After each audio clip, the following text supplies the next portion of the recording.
Hello दोस्तों, नमस्ते, प्रणाम। मैं हूं किरण पटेल, आप सभी का स्वागत करती हूं अपने यूट्यूब चैनल पर।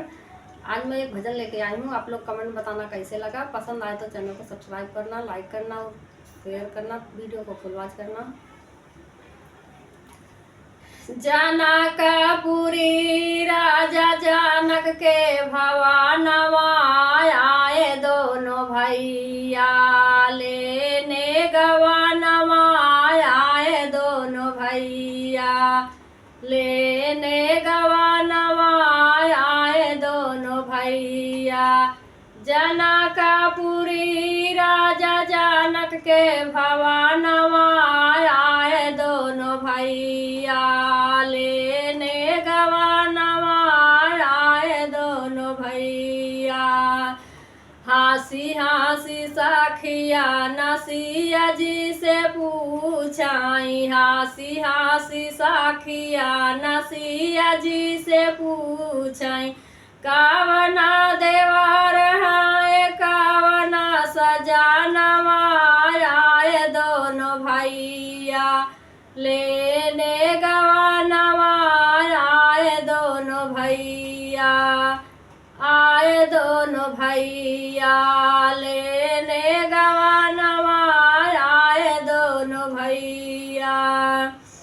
हंसी हंसी सिया जी सखियन से बतावाई, हंसी हंसी सिया जी सखियन से बतावाई, गोरे देवर हाय सांवरे सजानवा आए दोनों भैया लेने गवानवा आए दोनों भैया लेने गवानवा आए दोनों भैया। जनकपुरी राजा जनक के भवानवा आए दोनों भैया लेने गवानवा आए दोनों भैया। जनकपुरी राजा जनक के भवानवा आए दोनों भैया लेने गवानवा आए दोनों भैया।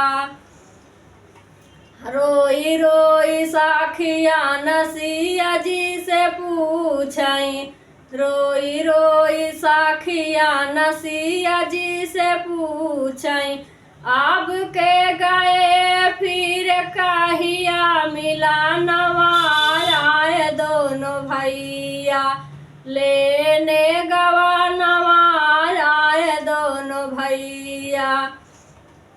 अब की गए फिर कहिया मिलानवा आए दोनों भैया लेने गवानवा आए दोनों भैया। जनकपुरी राजा जनक के भवानवा आए दोनों भैया लेने गवानवा आए दोनों भैया। रोई रोई सिया जी सखियन से बतावाई, रोई रोई सिया जी सखियन से बतावाई, अब के गए फिर मिलन सपनवा आए दोनों भैया लेने गवानवा आए दोनों भैया। अब की गए फिर मिलना सपनवा आए दोनों भैया लेने गवानवा आए दोनों भैया।